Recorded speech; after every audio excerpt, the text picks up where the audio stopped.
Praise the lord.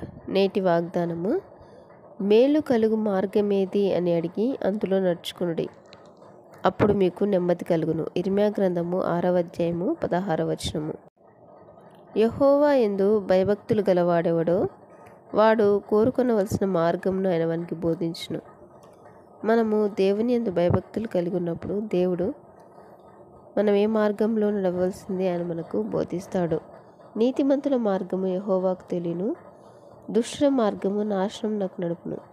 ఇరుకు ద్వారమున ప్రవేశించుడి, నాశనం నాకు పోవు ద్వారము వెడల్పును, ఆ దారి విశాలమునై ఉన్నది, దాని ద్వారా ప్రవేశించువారు అనేకులు.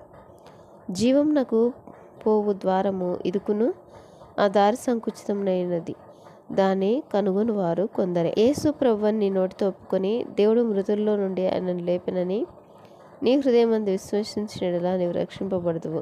దావీదు ఈ విధంగా అంటున్నాడు, నీకు ఆయాసకరమైన మార్గం నా యందున్నదేమో చూడుము, నిత్య మార్గమున నన్ను నడిపింపుము. ఆమెన్.